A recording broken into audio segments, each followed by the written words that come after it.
Howdy, this is Richard Hay, and I'm here with Daryl Morgan, who runs the How's it going, guys? Hallettsville tournaments, the state championship, and the Kolache Fest. Obviously, we are very giddy over our recent victory at the Tournament of Champions in Mineral Wells in 2024, where we were able to win the tournament. Now, Daryl has won previously. Long time ago. Yeah, over a decade ago. Very long time ago. With Aaron Kunchek. So Daryl has won before. I had never won, so this was very exciting. But one thing that did happen in Mineral Wells is that the board felt a need to make a 30-minute speech about signal bidding, prompt bidding, show bidding, and David Roberts made a very impassioned statement about, is this the way you want to win? What is it that makes the game special for you? Family, history, memories, whatever it is. Put us to sleep. Some people that might have long-winded. some people that might have needed the speech were playing on their phone the whole time. Anyway, whatever. It's hard to shame the shameless. But clearly, he was at least trying to point out that that the board is aware that this practice is occurring, and that some teams are using it. So we're not trying to teach people how to cheat. Yeah. We're just trying to point out the history of this practice and how many experienced players basically came to the realization that it was unethical and gave them an unfair advantage. Specifically over newbie teams that had no idea that they were doing it. Yeah. And it was just not an ethical, gentlemanly way to play. And if you have any moral compass, you wouldn't do it. So, Daryl, do you want to talk a little bit about the history of this practice? So, I really mostly just wanted to shed light on what exactly is prompt bidding, show bidding, signal bidding, versus what's not, what we deem acceptable and what we deem not acceptable at a lot of these tournaments that we go to. There is no original authored set of rules that say you can't show bid or prompt bid. And that's one of the defenses that teams... So it is a subjective rule, but it's something that, collectively, I think most tournaments I go to, most places I play, would deem that as cheating or illegal. So what I consider prompt bidding, show bidding, all those different words for it, signal bidding, you could say, is if I have an agreement with my partner, for example, that every time I bid 30, I have double 5. Every single time. And it's an absolute guarantee. And they know it and they can count on it. They could bid 2 marks and 5s every time they got a whole bunch of 5s, and they know I got the double. Right. Another example would be if I bid 33, meaning I've got double 3. Or 34 if you have double 4. As weird as that sounds. Or double... Yeah. Any kind of bids that mean a specific thing that only me and my partner know and the opponents are unaware of is an unfair advantage. And you're communicating that to your partner before they bid. Is right. And another example is maybe if you have a certain set of rules saying, like, if I bid 30, it might mean I have 2 of the top 3 doubles, or I have 4 doubles in my hand, or a certain specific, a certain amount of doubles, maybe with where my partner knows what some of those are. Now I will say that I'm okay with certain bids just kind of meaning help in general. I think oftentimes when people go 30, they're not really wanting the bid, but they got something. They got some help for you. Couple of doubles. They have count, or they have a couple doubles. Usually they probably got one of the 2 10 counts, or they have a way to control one of the 2 10 counts. 31s are a lot like that too. So, there's nothing wrong with that, in my opinion. I think it's just when it gets to be specific information, when it gets to be, if you notice a team several times, for example, going 2 marks and 5s, and their partner's the one that has the double 5 every time, and they're not even worried or nervous about it. Yes. In Mineral Wells, one of the examples that was used was an occasion where a player had bid over 31. And 5s. No, I think it was in a different suit. No, you're thinking an example of 5. He did give the example where a player went like 32 and 5s, Well, he punted the blank 5. and he punts like a low 5, and before his partner Even even plays plays, or right as he plays, He's raking the he's starting trick. to like rake the trick already. right, which is a body So, language signal that he knew that his partner had yeah. the 5-5.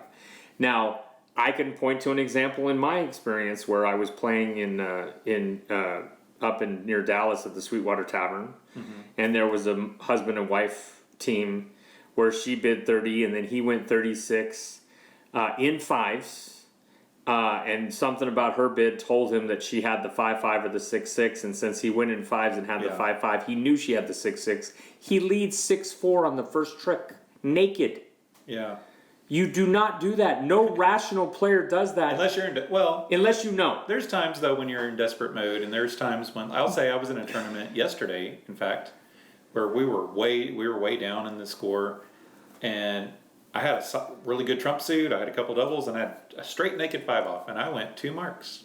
Sure. I did not know or have any clue my partner had double 5. Yes. Thank God she did. She happened to have it. Sure. You know. But he didn't know that going in. But you know, so there are. But my strategy there was just we're losing really bad. I'm just going to gamble.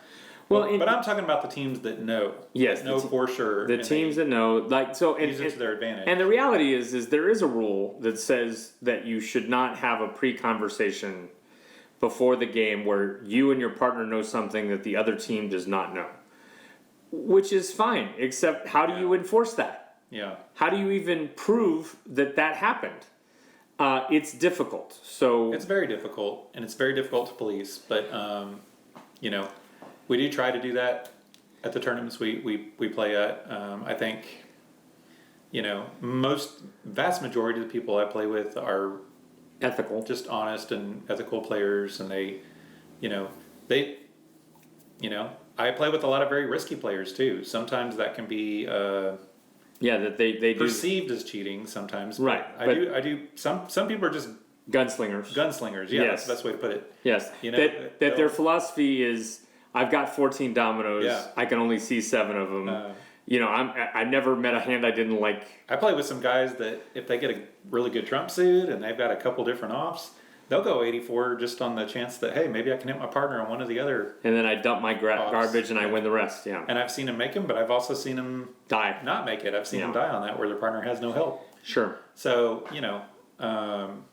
but we definitely deem that as unacceptable when there is a certain contract with the partners, when they know specifically what the other one has based on their bids. Yeah, I think the general message of this video is really an addendum to the long speech at Mineral Wells by the board. Yeah. Which is, Daryl runs the Hallettsville tournaments. Right. He doesn't want people to not feel welcome to come play because of the people that are employing Right. unethical practices. We want And there are people that shy away from the tournaments because they don't like people that are employing those tactics.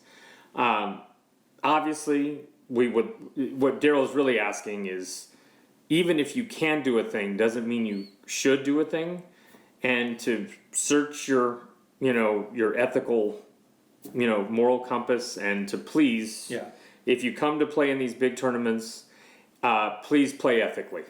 And we all love to win. We all hate to lose. Yes. The winners always love the format every Yes. single time.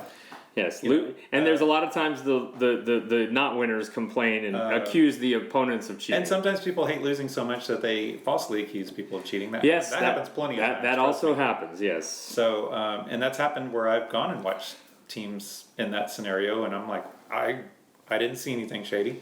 I think. Right. So- There's a plausible explanation for them doing what they did. Yeah. I also think there are teams that are just super hyper aggressive and will really push the bids. And you know what? If they're hot and they're hitting, it kind of almost looks like they're cheating. But really, all they're doing is pressing their luck, and they're gambling. And they feel like, hey, I've got the karma today. I've got it. I'm gonna take more risk than I usually take. I mean, the truth is, what evil lurks in the hearts of men? But nobody knows. Most of these tournaments we go to throughout the year, and including Hallettsville, don't pay a big amount. There's not that big of money Right. that you're going to win. So I mean, it's really, why cheat? Right. You know, And the other thing there's is, no sport in it. when people see you bid the 30 and then you have the doubles or you are signaling something and then your partner bids the 2 marks, they see that. And then Yeah. they remember that you're the team that would do that. And whether or not you care about, it doesn't matter how I win as long as I win, it does affect how people perceive you as a team. Are you an honorable team or are you not an honorable team? My favorite moment from TOC was in a game at the final table. We were down 6-3. Daryl went 84. I had 5-5, 5-4, and if he punts the 5, we make it. And I had and I went 84 on a very risky. He had 2 hand. off, but because I had a straight 6 off and a straight 5 off. because of the game situation. But we were losing really bad. We were way down. So I said, I'm just going to gamble. Just gamble, right? I hope I hit him on one of my offs. Right, and as it turned out, if he'd have punted the 5, we would have made the 84, and we would have cut it to 6-5. He punted the 6, and we flew the plane into the mountain and died. Yeah. Thank you, Richard. And the moment that happened, It was his fault. I said, at least they know we're not cheating. That's true. Which was true and funny. We're really, really terrible at it. Yes, One or the right. other. Because if you're signaling and you're communicating and you know, then he would have punted the way that I was at. And that loss is evidence that he was guessing Yes. and that he didn't know. But I mean, you shouldn't have to like throw the game to prove that you're not cheating. You shouldn't have to cheat to win. And some people, grew up playing a certain way. Some people don't think that they're even cheating. Sure. I remember one of my first tournaments when I was first starting out playing 42 socially. This is back probably 2009ish.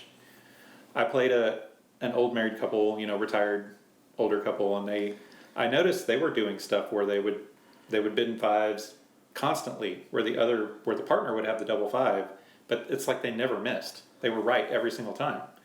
Or they would have a 5 off, and they always hit their partner on the 5. And so at the end of the game, I kind of made a comment to them, just, wow, you guys are getting really lucky. And they were like, oh, well, we know we had the 5.